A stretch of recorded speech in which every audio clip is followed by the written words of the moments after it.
Mohan Krishna Baragada channel అండి. ఇప్పుడు స్వామివారి దర్శనం అమర్నాథ్ శివలింగం, కానీ అక్కడ ఫోటోలు వీడియోలు తీయనివ్వరు. ఇప్పుడు కనిపించేది అమర్నాథ్ స్వామి గృహ. చూడండి ఎంత అందంగా ఉందో. ఎత్తైన పర్వతాలు, దారి పొడుగుత జలపాతాలు, కాళికామాత కొండ, అసలు అందమైన హిమాలయాలు, మంచుతో కూడినటువంటి హిమాలయాలు. ఇప్పుడు మేము ఎలా వెళ్తాము, బాల్తాల నుంచి అమర్నాథ్కి ఎలా వెళ్తాము, ఏ టైంలో స్టార్ట్ అవుతుంది, ప్రతిదీ కూడా మీకు నేను వివరం ఇస్తాను. ఇది నేను మొదట్లో స్వామి దర్శనం పెట్టాను. ఎందుకు పెట్టానంటే, ఇప్పుడు చూశారు కదా స్వామిది. ఆ స్వామి దర్శనం చేరుకోవటానికి మనం ఎలా వెళ్ళాలి, ఏ మార్గంలో వెళ్ళాలి, అందమైనవి కొండలు ఎంత అందంగా చూసుకుంటూ వెళ్తామో మీరు కూడా ప్రతిదీ స్క్రిప్ట్ చేయకుండా చూడండి. బాల్తాల్ నుంచి అమర్నాథ్ వెళ్ళటానికి మేము రెడీ అయ్యాము. తెల్లవారుజామున 3 గంటలకి స్టార్ట్ చేసాము మేము. ఎందుకనంటే అక్కడ చెక్కింగ్ దగ్గరికి ఉంది. బాల్తాల్ నుంచి అమర్నాథ్ వెళ్ళేటప్పుడు లాస్ట్ చెక్కింగ్ ఉంటుంది. అందువలన ఇక 3ంటికి స్టార్ట్ చేసాము. మేమందరం డోలీలు మాట్లాడుకున్నాము. కొంతమంది గుర్రాలు మాట్లాడుకున్నారు, కొంతమంది నడుస్తున్నారు. ఎవరి ఇష్టాన్ని బట్టి వాళ్ళు వెళ్ళటం జరుగుతుంది. మేము డోలీ మాట్లాడుకున్నాం 22,000కి. ఇంకా చూడండి డోలీలో వెళ్తున్నాము. అది ఇప్పుడు కనపడుతుంది కదండి. ఇప్పుడు లైన్గా నుంచున్నారు కదా అటు సైడు. ఇటు సైడ్ అంతా డోలీలు గుర్రాలోళ్ళు, అటు సైడ్ అంతా నడిచేవాళ్ళు. ఇప్పుడు అక్కడ చెక్కింగ్ పాయింట్ అనమాట, లాస్ట్ చెక్కింగు. మనకు ఐడి కార్డులు ఇచ్చారు కదా, ఆ ఐడి కార్డు ఇచ్చారు కదండి. ఆ ఐడి కార్డు చెక్కింగ్, అక్కడ పెద్ద టీవీ ఉంటుంది. ఆ టీవీ కార్డు చెక్కింగ్ చేస్తే మన బయోడేటా మొత్తం వచ్చేస్తుంది అనమాట. అది అంతా వచ్చిందంటే కనుక అమర్నాథ్ పంపిస్తారు. ఏదన్నా తేడా పడిందంటే కనుక అక్కడే ఆపేస్తారు. వెళ్ళి ఆ గోడౌన్లోకి వెళ్ళి పడుకోవటమే, పర్మిషన్ ఎవరు. Last checking. ఇక చూడండి జనం, ఎంత జనమో. చాలా అద్భుతంగా, చాలా బాగుంటుంది యాత్ర. అసలు వచ్చేవాళ్ళు, వెళ్ళేవాళ్ళు, అటు నడిచేవాళ్ళు, డోలీలోళ్ళు, రకరకాలుగా అంతా కూడా జనసందోహం. దారి పొడుగుతా కూడా భోజనాలు అవి పెడతారు. టెంట్లు, లంగర్స్ ఇవన్నీ ఉంటాయి. భోజనాలకు కూడా ఇబ్బంది లేకుండా ఎక్కడికెక్కడికే పెట్టారు. అది దారి పొడుగుతా కూడా చాలా బాగుంటుంది. కానీ చలి మాత్రం తెల్లారుజామున బయలుదేరతాం మూలంగా చలి బాగా ఉంటుంది. ఇక ఇప్పుడు చూడండి కనిపించేది లైట్లు కనిపిస్తున్నాయి కదా. మేము చీకటితో వెళ్తాం మూలంగా స్వామివారి కొండ అంతా చక్కగా లైట్లు వెలుగుతున్నాయి. అట్లా లైట్లు వెలుగుతున్నంత వరకు ఇంకా పైకట్ట వెళ్ళిపోవడం జరుగుతుంది రూట్ మార్గం. ఇక చూడండి అమరగంగ పక్కన, అమరగంగ ప్రవాహం పక్కన సింధు నది, దారి పొడుగుత జలపాతాలు, మంచుతో కూడినటువంటి హిమాలయాలు, అసలు ఒకటి కాదండి కాళికామాత కొండ, ఇన్ని అందమైన ప్లేసులు దారి పొడుగుతా కనిపిస్తూ ఉంటాయి మనకి. ఆ అందాన్ని ఆస్వాదిస్తూ అలా వెళుతూ ఉంటే నిజంగా చాలా తన్మయత్వం చెందుతాము. ఇప్పుడు ప్రతి ఒక్కళ్ళు కూడా స్క్రిప్ట్ చేయకుండా ప్రతిదీ కూడా చూడండి. ఎందుకంటే మేము చూసిన వాళ్ళకి మేము ఎంత ఆనందం పడుతున్నామో మీరు చూస్తున్నందుకు కూడా అదే ఆనందాన్ని పంచుకోవాలని మేము కోరుకుంటున్నాం. ఇక చూడండి జలపాతాలు. అసలు చాలా తక్కువ ప్లేస్ అనమాట. ఆ తక్కువ ప్లేస్లోనే గుర్రాలు, అందులోనే నడకలు, అందులోనే డోలీలు. ఇటు పక్కకి వెళ్తేనేమో పెద్ద పెద్ద కొండలు, అటు పక్కనేమో లోయలు, జలపాతాలు. ఇక అసలు మామూలుగా సెక్యూరిటీ ప్లేస్ అయితే ఏమీ లేదు. మా అదృష్టం బాగుండి ఏంటంటే వర్షాలు అనేది లేవు. ఎండగా ఉండటం మూలంగా, వాతావరణం అనుకూలించటం మూలంగా అన్నీ కూడా బ్రహ్మాండంగా చేసుకుని వచ్చాము. కాదు తెల్లారుజామున వెళ్ళటం మూలంగా కొంచెం చలికి ఇబ్బంది పడ్డాం. కానీ మళ్ళీ 7 అయ్యేసరికి ఎండ వచ్చేసింది. మళ్ళీ అమర్నాథ్లో కూడా బోళంత ఎండ, కావాల్సినంత ఎండ. కాకపోతే స్వామివారిది శివలింగం, మంచులింగం కరిగిపోయింది. మాకు అక్కడే చెప్పారు, బాల్తాల్లోనే చెప్పారు. అయినా సరే స్వామివారి గృహ చూడాలి. అమ్మవారికి ఉపదేశించారు స్వామివారు, అమరత్వం గురించి చెప్తారు కదా. ఆ ప్లేస్కి మనం వెళ్ళాలి, స్వామిని చూడాలి, అక్కడ ఉండట్టుగానే భావించుకోవాలన్నమాట. అక్కడ వాటర్ పడుతుంది శివలింగానికి, అమరగంగ వాటర్ గృహల్లో నుంచి డ్రాప్స్ లాగా పడతాయి. ఆ డ్రాప్స్ ఎవరి మీద పడి అంటే స్వామివారి ఆశీర్వాదం అని అనుకుంటారు. ఇక చూడండి వాటర్ ఫాల్స్ ఎంత అందంగా వస్తున్నాయో. అట్లా దారి పొడుగుతా అలా వస్తూనే ఉంటాయి. అటు వాటర్ ఫాల్స్, ఇటు ఏమో గంగమ్మ తల్లి వెళ్తూ ఉంటుంది. లోయలు, పర్వతాలు, చాలా బాగుంటుంది. ఇక అందువలన పావురాలు కూడా కనపడిన వాళ్ళకు కూడా స్వామి దీవెళ్ళు అని చెప్పారు. కొంతమంది వెళ్ళొచ్చిన వాళ్ళు సీనియర్స్ ఉన్నారు, అటు అమరత్వం గంగ మీద పడిన పావురాలు కనపడిన స్వామి దర్శనం ఉన్నట్టే మీరు గమనించుకోండి అని చెప్పారు. కానీ మాకు స్వామి అమరగంగ మా మీద పడింది, పావురాలు కనిపించినాయి. స్వామి మంచులింగం కరిగిపోయినా కానీ ఆ రెండు పడేసరికి స్వామి ఆశీర్వాదం పుష్కలంగా ఉంది. మేము చాలా ఆనందంగా సంతోషంగా మేము వచ్చాము ఆ దర్శనం చేసుకుని. అన్ని విధాలా కూడా చాలా అద్భుతంగా ఉందండి. ఇప్పుడు ఆ అమరత్వం గురించి, అమర్నాథ్ స్వామి గురించి మీకు నేను కథ కూడా వివరంగా చెప్తాను. కాకపోతే అక్కడికి వెళ్ళేటప్పుడు ఏంటంటే వర్షం ఒకవేళ వచ్చినా చేసినా సెక్యూరిటీగా మనం ఈ కోట్ లాంటివి తీసుకోవాలి. అక్కడ అమ్ముతారు వర్షంలో తడవకుండా. చేతికి బ్లౌజులు, కాళ్ళకి సాక్సులు, షూసు ఇవన్నీ కూడా వేసుకోవాలి సెక్యూరిటీగా. ఎందుకనంటే వర్షం ఎప్పుడు వస్తుందో ఎప్పుడు రాదో ఎవరికీ తెలియదు, ఇబ్బందిగా ఉంటుంది. చూడండి దారి పొడుగుతా కూడా మనకి ఫుడ్ ఏర్పాట్లు చేస్తారు. అన్ని విధాలు కూడా చాలా బాగుంటుంది. ఎక్కడ కూడా అసలు ఇబ్బంది అనేది ఉండదు అసలు. ఇగో సూర్యుడు వచ్చేసాడండి.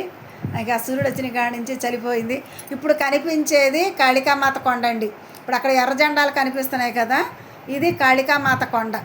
అమ్మవారు మనకి గ్రామదేవతలు ఎట్టా ఉంటారో అట్టాక అమర్నాథ స్వామికి అమ్మవారు గ్రామదేవతలాగా కాళికామాత అంటే పార్వతీ స్వరూపం కదా కాళికామాత, దుర్గాదేవి తల్లి కొండ అనమాట. అమ్మవారు అక్కడ ఆశీర్వచనం ఇస్తుంది అందరికీ.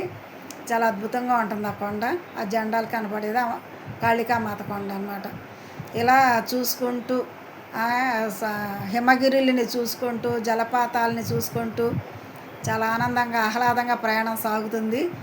స్వామి దర్శనం చేసుకోగానే అన్నీ మర్చిపోతాం, అంత ఆనందంతో వస్తాము. కనుక స్వామి గురించి నేను కథ వివరిస్తాను ఏనండి. ఆ డోరీలో కూర్చున్నప్పుడు ఆ బ్యాగ్ తెచ్చుకోవాల్సి వచ్చింది. ఎందుకనంటే ఎక్కడ వర్షం వస్తుంది, అందులో రైన్ కోట్లు అవి ఉంటాయి, మనం వేసుకునే మందులు తినుబండారాలు ఉంటాయి కదా, ఇక అవన్నీ పెట్టుకోవడం జరిగింది. ఆ డోలీ కుర్చీనేమో కొంచెం ఇరుకుగా ఉంటాయి, ఫ్రీగా ఉండవు. ఆ బ్యాగులు అవి ఉండటం మూలంగా కొంచెం కూర్చోవడం కొంచెం జారిపోతా ఇలాంటివి జరుగుతూ ఉంటుంది. కనుక డోలీ ఎక్కినా కానీ కొంచెం ఫ్రీత్వంగా అయితే ఉండదు, కష్టసాధ్యంగానే ఉంది డోలీ కూడా.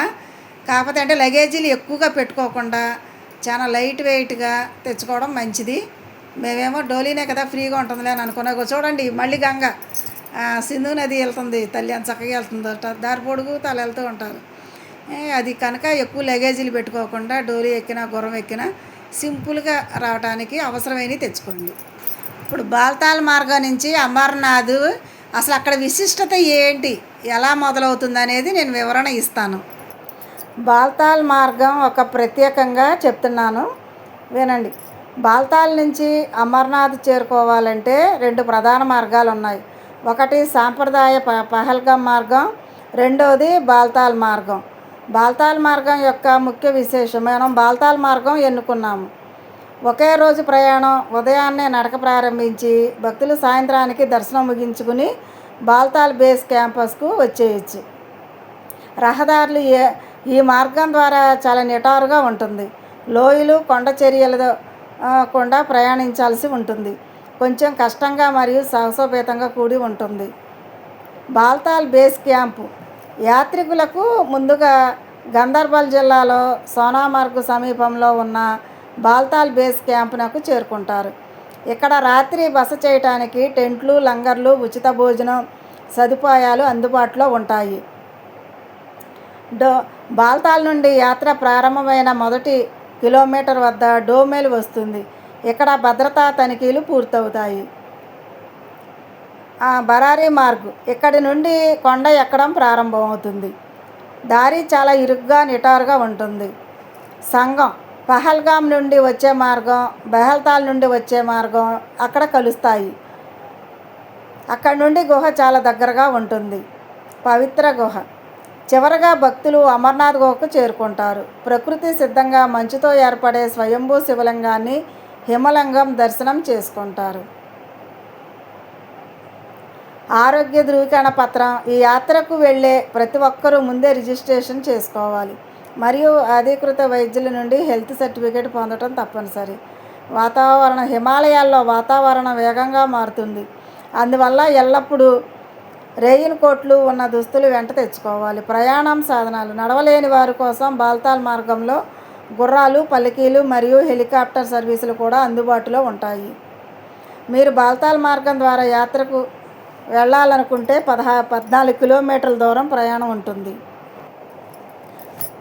బాల్తాల్ మార్గం ద్వారా అమర్నాథ్ యాత్ర అత్యంత వేగవంతమైన మరియు సాహసోపేతమైన ఆధ్యాత్మిక ప్రయాణం.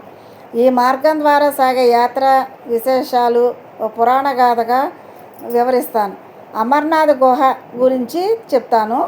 హిందూ పురాణాల ప్రకారం ఈ పవిత్ర గుహలోని పరమశివుడు పార్వతీదేవికి అమరత్వ రహస్యం, సృష్టి రహస్యం మరియు మరణం లేని స్థితి బోధిస్తాడు. రహస్య ప్రదేశం. ఈ రహస్యాన్ని వేరే ఎవరూ వినకూడదని శివుడు హిమాలయాల్లోని ఏకాంత గుహను ఎంచుకుంటాడు. త్యాగాలు. గుహకు వెళ్ళే దారిలో శివుడు తన వాహనమైన నందిని, పహల్గామ్లో చంద్రుడిని, చందనవాడిలో పాములను, శేషనాగులో వదిలిపెడతాడు. జంట పావురాలు.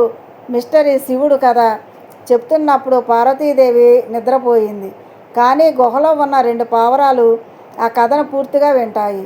కథ వినటం వల్ల పావురాలకు అమరత్వం లభించింది. నేటికి అమర్నాథ్ గుహను దర్శించుకునే భక్తులకు ఆ జంట పావురాలు కనిపిస్తాయని నమ్ముతారు. చూశారు కదండి, స్వామివారి గుడి దగ్గరలోకి వచ్చేసాం. ఇప్పుడు కనిపించేది అమర్నాథ్ గుహ. అగో దగ్గరలోకి వచ్చేసాము. కనిపిస్తుంది చూసారండి గృహ, అది అమర్నాథ్ గుహ. ఇది అమర్ గంగే తల్లి ఎంత ప్రవాహంగా ఎంత బాగా శరవేగంగా వెళుతుందో చూడండి.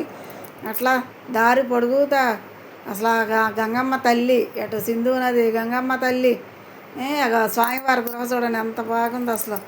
వాళ్ళు మాకు డోలీ వాళ్ళే స్వామివారి దగ్గరికి తీసుకెళ్ళి వాళ్ళే దర్శనం ఇప్పించారు. మేము అలా మాట్లాడుకున్నాము.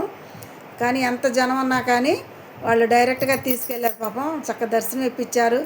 అన్నీ వివరంగా చూసాము.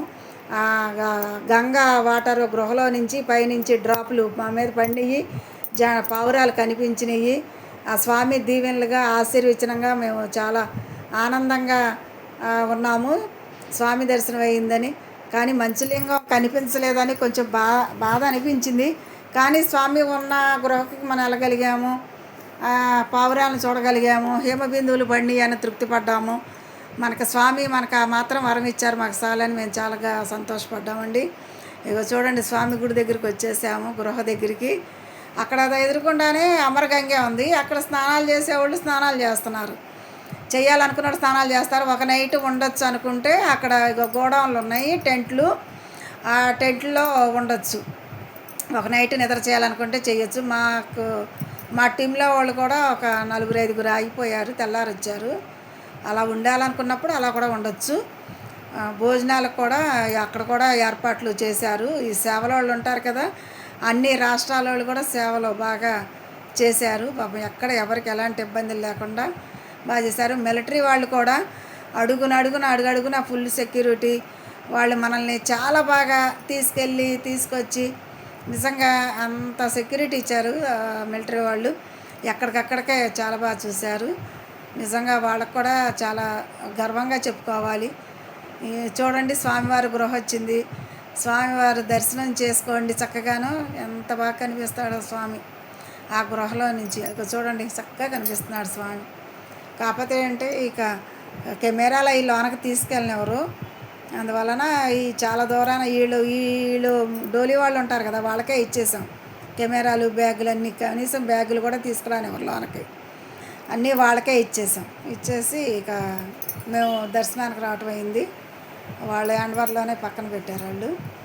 అది చూడండి, స్వామి ఎంత చక్కగా కనబడుతున్నారు. గృహ 300 మెట్లు ఉంటాయి. ఇప్పుడు ఆ గృహ దగ్గరికి వెళ్తానికి 300 మెట్లు ఉంటాయి. చిన్నగా మెట్లు ఎక్కుకుంటా జాగ్రత్తగా వెళ్ళొచ్చు. కొంచెం ఆయాసంలాగా వస్తుంది. వచ్చినప్పుడు కొంచెం కూర్చుంటా నిదానంగా వెళ్ళొచ్చు, కంగారు లేకుండా. ఎందుకనంటే కొంచెం ఎత్తుగా ఉంటాయి కదా మెట్లు, కొంచెం ఇబ్బందిగా అనిపిస్తుంది. సెట్ అయిపోద్ది. మాకు ఆక్సిజన్ ప్రాబ్లం వస్తుందేమోనని చెప్పేసి మేము డబ్బాలు కూడా కొనుక్కెళ్ళాం. దేవుడి వల్ల ఆ అవసరం రాలేదు, ఆక్సిజన్ ప్రాబ్లం రాలేదు. కొంతమందికి ఆక్సిజన్ ప్రాబ్లం వచ్చిందని చెప్తున్నారు, కొంతమందికి రాలేదు. మాకైతే రాలేదు. ఇక కాకపోతే డోలీలో వచ్చాం కాబట్టి మాకు తెలియలేదు. నడిసే వాళ్ళకి కొంచెం ఇబ్బందులు వస్తాయి, ఎందుకంటే అటు నడుస్తాం, శ్వాస కొంచెం బలంగా తీసుకోవాలి కాబట్టి కొంచెం ఏమన్నా వస్తే నడిసే వాళ్ళకే కొంచెం ఇబ్బంది రావాలి. ఈ గుర్రాల మీద వచ్చేవాళ్ళకి కూడా కొంచెం బాగా కుదుపుడు ఎక్కువ ఉంటుంది కాబట్టి ఇది ఏదేమైనా సెక్యూరిటీగా ముందు జాగ్రత్తగా ఆక్సిజన్ డబ్బాలు అక్కడ కూడా అమ్ముతున్నారు, 200 అలా చెప్పినా ఇస్తున్నారు. మనం తీసుకెళ్ళినా ఇక్కడ అంతే ఉంటుంది, అక్కడ తీసుకుని అంతే ఉంటుంది. పెద్ద రేట్లు ఏం కాదు పాప, అన్నీ అందుబాటులో తక్కువ రేట్లుగా ఇస్తున్నారు. ఎక్కువ ఎక్కువ రేట్లు ఏం చెప్పట్లేదు. ఎక్కడికక్కడికే మెడికల్ క్యాంపస్ వాళ్ళు ఉన్నారు, బాగోపోతే ట్యాబ్లెట్స్ అవి ఇస్తున్నారు. అన్నీ ఎట్లా ఉన్నా కానీ అన్ని విధాలా కూడా ప్రోత్సాహం బాగుంది, చాలా బాగుంది. చూడండి ఎంతమంది జనం వచ్చారో, చాలామంది వచ్చారు జనం స్వామి దర్శనం చేసుకోవటానికి. నిజంగా 2 కళ్ళు సరిపోలేదు చూడటానికి. పర్వతాలే కానీ, నదులే కానీ, ఆ జలపాతాలే కానీ. అసలు సాయంత్రం 4 అయ్యిందంటే మొత్తం అంతా కూడా మంచుతో వచ్చేస్తుంది. ఇప్పుడు మనకి కొండలు ఆకారం కనిపిస్తున్నాయి కదా, అవే కొండలు తెల్లగా కనిపిస్తాయి అంట, మంచు పట్టేస్తుందంట, అంత వేగంగా వస్తుందంట మంచు. ఎందుకనంటే మా వాళ్ళు అక్కడ ఒక నైట్ ఉన్నారు, కావాలని నెక్స్ట్ డే తెల్లారి వస్తానని వాళ్ళు అంటున్నారు. మనం పగల చూసినప్పుడు కొండలకి సాయంత్రం ఈవినింగ్ మారిపోయిన దానికి చాలా తేడా ఉంది, చాలా బాగుంది. పొగ మంచుతో కూడి మంచుతో ఆ కొండలు కూడా అసలు ఏమీ కనిపించకుండా అలా మేఘాల మీద మీద మీద నుంచి వెళ్తున్నట్టుగా చాలా అద్భుతంగా చాలా బాగుంది. మేము స్వామివారి దర్శనం చేసుకుని రిటర్న్ వెళ్ళేటప్పుడు కొండచెరి మేము అలా దాటాము. చూడండి కొండచెరి పడిపోయింది, అక్కడ పొగ వస్తుంది చూసారండి. అది మేము దర్శనం చేసుకుని కొంచెం దూరం వచ్చాము, పెద్ద శబ్దం వచ్చింది. ఏంటి శబ్దం వచ్చిందని చెప్పేసి మా వాళ్ళ డోలీ ఆపమని చెప్పి నేను వీడియో షూట్ చేశాను. అక్కడ యువతల పాపం జనం చాలామంది ఉన్నారు, గుర్రాలోళ్ళు డోలీలోళ్ళు ఆ సైడ్కి ఉన్నారు. ఎట్టోళ్ళు అటు పరిగెత్తుకుంటూ వచ్చారు. కొండ చెరి పడింది అనమాట. అప్పుడు ఆ పొగ మంచు కనపడేదంతా కూడా కొండ చెరి పడింది, ఇదొకటి దుమ్ము అంతా కూడా. అసలు ఎంత శబ్దం వచ్చిందో బాగా, అది నేను షూట్ చేశాను. అదిగో చూడండి, ఇప్పుడు స్టార్ట్ అవుతుంది చూడండి, తెల్లగా ఉంది కదండి హిమాలయం పర్వతం. అట్లానే సాయంత్రానికి మొత్తం ఆ కొండ అంతా కూడా అలా మంచు పెట్టేస్తుందంట, అంత అద్భుతంగా ఉంటుంది. ఒక విధంగా చెప్పాలంటే కైలాసం, నిజంగా కైలాసానికి వెళ్ళినట్టే. నిజంగా స్వామివారి ఎత్తైన కొండలు, పర్వతాలు, నదులు, జలపాతాలు, ఒక విధంగా చెప్పాలంటే సాహసయాత్రే. పెహల్గాం నుంచి వెళ్ళాలంటే 54 కిలోమీటర్లు ఉంటుందంట. అది 3 రోజులు పట్టుద్దంట నడుచుకుంటూ వెళ్ళి. ఆ మధ్య మధ్యలో వాళ్ళే ఆపేస్తారంట పోలీసు వాళ్ళు, ఆపేసి ఆ టెంట్లో కూర్చోబెడతారంట. కూర్చోబెట్టి విడతల వారీగా వదులుతో చేయటం 3 రోజులు ఈజీగా పట్టుద్దంట. ఇదైతే మనకు ఈజీగా అయిపోద్ది. బాల్తాల నుంచి అయితే ఒక్క రోజులో వెళ్ళి వచ్చేయచ్చు. నడిచిన, గుర్రాలు ఎక్కినా, డోలీలు ఎక్కినా, ఎట్టా చేసుకున్నా ఏదో రకంగా ఒక్క రోజులో అయిపోతుంది. ఎందుకంటే ఇది 14 కిలోమీటర్లే, కొంచెం కష్టమైన దారి అయినా కానీ తొందరగా వెళ్ళిపోతాము. అదేంటంటే కొంచెం దారి మార్గం బాగున్నా కానీ లెంత్ ఎక్కువ ఉండటం మూలంగా ఇక టైం పట్టుద్ది, 3 రోజులు పట్టుద్ది. ఈ టూరిస్ట్ వాళ్ళు ఏం చేస్తారంటే అంతంత టైంలో వాళ్ళు తీసుకోరు కదా, వాళ్ళ షెడ్యూల్ వాళ్ళకు ఉంటాయిగా, అందువల్ల ఎక్కువగా బాల్తాల మార్గంనే తీసుకెళ్తారు. సొంతంగా వెళ్ళాలి అని చూడండి, ఇక వాటర్ ఫాల్స్ ఎంత అందంగా వస్తున్నాయో, దారి పొడుగుతా వాటర్ ఫాల్స్ భలే బాగుంటుంది అసలు. ఆ మేఘాలు చూడండి ఎంత అందంగా వెళ్తున్నాయో, ఆ మీద నుంచి వెళ్తున్నట్టే ఉంటాయి మేఘాలు. ఇదిగోండి ఫుడ్ కోర్ట్లు, ఎక్కడికక్కడికే లంగర్లు అనమాట ఫుడ్ తినేవాళ్ళకి. ఇది ఆఖరిగా జ్యూసులు, స్వీట్లు, ఫాస్ట్ ఫుడ్డు, చక్క అన్ని వెరైటీలు పెడతారు. కాకపోతే అంటే మన నార్త్ సైడ్ వాళ్ళు ఎక్కువ ఉంటారు కదా, కొంచెం చప్పగా ఉంటాయి బాగా. అది అలా మన స్పైసీ ఫుడ్ లాగైతే ఉండదు కానీ అన్ని వెరైటీలు ఉంటాయి. చూడండి తల్లి ఎట్ట వెళ్తుందో, అమర్ గంగే సింధు నది తల్లి, చాలా బాగుంటుంది, చాలా అద్భుతంగా ఉంటుంది నిజంగా. అమర్నాథ్ స్వామి ఎంత అవకాశం చూడండి, ఇక మేఘాలు ఎంత అందంగా వచ్చినాయో కొండల మీద నుంచి. ఇంత అవకాశం ఇచ్చినందుకు నిజంగా అనంత కోటి కోటి కృతజ్ఞతలు. అమర్నాథ్ బాబా తండ్రి చల్లగా చూడయ్యి అందరినీ. లోక సమస్త సుఖనో భవంతు, సర్వే జనాం సుఖనో భవంతు. ఓం శాంతి శాంతి శాంతి. తండ్రి పునర్దర్శన ప్రాప్తిరస్తు. ఇప్పుడు శ్రీనగర్ వచ్చామండి. శ్రీనగర్ ఇప్పుడు కనపడేది శ్రీనగరం. ఇక అమర్నాథ్ దర్శనాలు అన్నీ అయిపోయినాయి, దిగేసేసాము, శ్రీనగర్ వచ్చాము. ఇక బస్సులో శ్రీనగర్ సైట్ సీయింగ్ ఉంది యాక్చువల్గా, కానీ చూడటానికి పర్మిషన్ ఇవ్వాలి పోలీసులు. అక్కడ హోటల్లో దిగాము, డిన్నర్ చేస్తా పక్షులు పెట్టారు వాళ్ళు, అవి కూడా ఎంతో అందంగా చక్కగా బాగా కనపడింది. అందువల్ల ఆ పక్షుల్ని షూట్ చేయటం జరిగింది. రకరకాల పక్షులు చాలా అందంగా ఉన్నాయి, చాలా బాగున్నాయి. చూడండి ఎన్ని రంగులు ఉన్నాయో. మళ్ళీ అమర్నాథ్ స్వామి ఇంత అవకాశం ఇచ్చినందుకు అందరూ దండం పెట్టుకోండి అమర్నాథ్కి. స్వామి చాలా చాలా బాగున్నాడు. స్వామి తండ్రి, బంగారు తండ్రి, ఇంత చక్కటి అవకాశం, ఇంత ఆనందం, సంతోషం, వాతావరణం అనుకూలించటం, మేము అనుకున్నవన్నీ చూసి వచ్చినందుకు, స్వామి ఇంత దయ చూపినందుకు అనంత కోటి కోటి కోటి కోటి కృతజ్ఞతలు. అమర్నాథ్ బాబా అంటారు అందరూ. చాలా బాగుంటుంది తండ్రి. కనుక మీరందరూ వీడియోని స్క్రిప్ట్ చేయకుండా చూడండి. మోహన కృష్ణ బరగడ ఛానల్ లైక్ చేయండి, సబ్స్క్రైబ్ చేయండి, కామెంట్స్ చేయండి. ఓం నమ శివాయ అని కామెంట్ చేయండి. మీ అభిప్రాయాలు మాకు తెలియజేయండి. ఇప్పుడు ఇంతటితో అమర్నాథ్ వీడియో అయిపోయింది. అమర్నాథ్ యాత్ర సంపూర్ణం. రేపు వచ్చే వీడియో కురుక్షేత్రం వస్తుంది. నెక్స్ట్ వీడియో కురుక్షేత్రం వస్తుంది. ఎందుకంటే ఢిల్లీ వచ్చేస్తాము. ఇక యాత్రా ఫలం అంతా అయిపోయింది మాది. కురుక్షేత్రం వీడియో పెడతాం. Waiting soon, coming soon. ఓం నమస్తే.